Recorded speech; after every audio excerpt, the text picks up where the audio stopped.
এখন যেহেতু নারী বিশ্বকাপে প্রথম বোধহয় ওরা জয়লাভ করলো, এটা অবশ্যই একটা গর্বের একটা বিষয়। একটা ইন্টারন্যাশনাল প্ল্যাটফর্মে নারীরা এভাবে ডমিনেট করছে।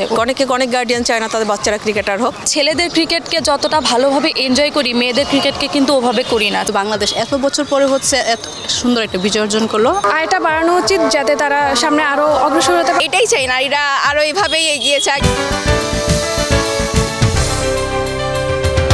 2014 সালে সর্বপ্রথম নারী টি-20 বিশ্বকাপে অংশগ্রহণ করেছিল বাংলাদেশ।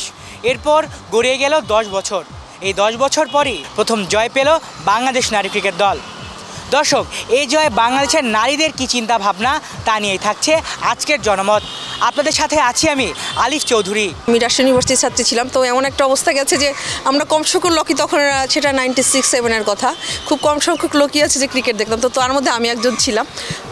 তো এখন যেহেতু তখন কিন্তু নারী ক্রিকেটাররা ওর খেলায় এতটা ওরা অগ্রগামী ছিল না, তো এখন যেহেতু নারী বিশ্বকাপে প্রথম বোধহয় ওরা জয়লাভ করলো, এটা অবশ্যই একটা গর্বের একটা বিষয়। আমরা নারী ক্রিকেট দলকে, বাংলাদেশ নারী ক্রিকেট দলকে সাধুবাদ জানাই।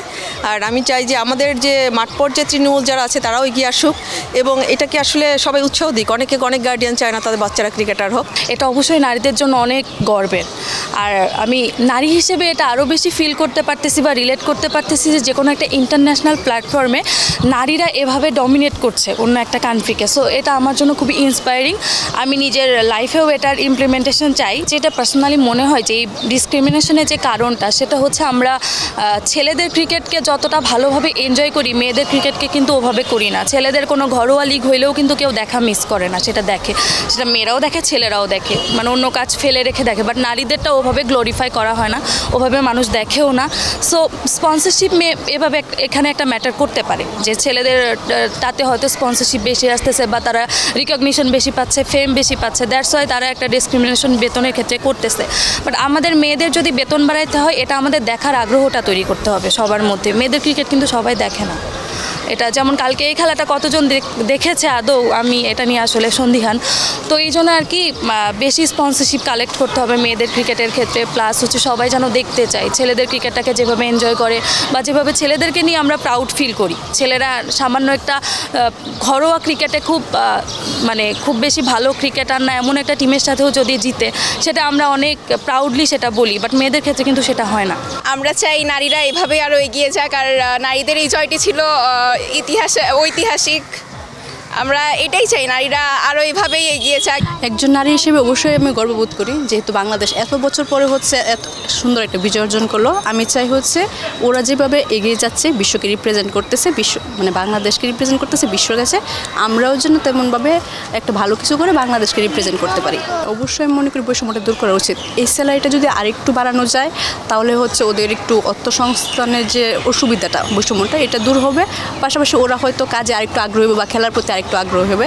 এরকম অনেক মেয়ে আছে যারা হচ্ছে খেলায় আগ্রহী না, খেলতে আগ্রহী কিন্তু হচ্ছে স্যালারি কম বা পারিবারিক অনেক সাপোর্ট পায় না। যদি অ্যামাউন্টটা একটু বেশি থাকে, হয়তো বাবা মা ওদেরকে সাপোর্ট করবে যে খেলার জন্য। এই হিসেবে যে তাদের যতটুকু মর্যাদা পাওয়া উচিত বা হচ্ছে যে বৈষম্যের দিক দিয়ে তার হচ্ছে যে ছেলেদের তুলনায় ছেলে ক্রিকেটের বিশ্বকাপের তুলনায় কিন্তু হচ্ছে যে তারা বাজেট বলেন বা হচ্ছে যে একটা যে কস্ট থাকে, ওটার দিক দিয়ে কিন্তু অনেক পেছনে।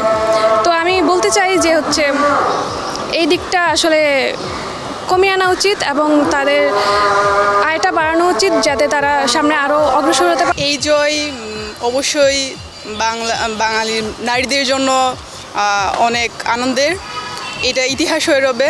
তবে এক্ষেত্রে একটু বলবো যে আমাদের নারীদের ক্রিকেটের ক্ষেত্রে আমরা অনেক পিছিয়ে, কারণ নারীদের ক্ষেত্রে দেখা যায় তাদের বেতনের অনেকটা ক্রিকেটের কেনার টাকাও হয় না এমনও। তবে আশা করব যে আমাদের ক্রিকেটের ক্ষেত্রে আরও আমরা বিভিন্ন ক্ষেত্রে আরও একটু স্পন্সর পাবো, আরও একটু এই দিকটা একটু গুরুত্ব দেওয়া হোক। দর্শক, এই ছিল আজকের জনমতে।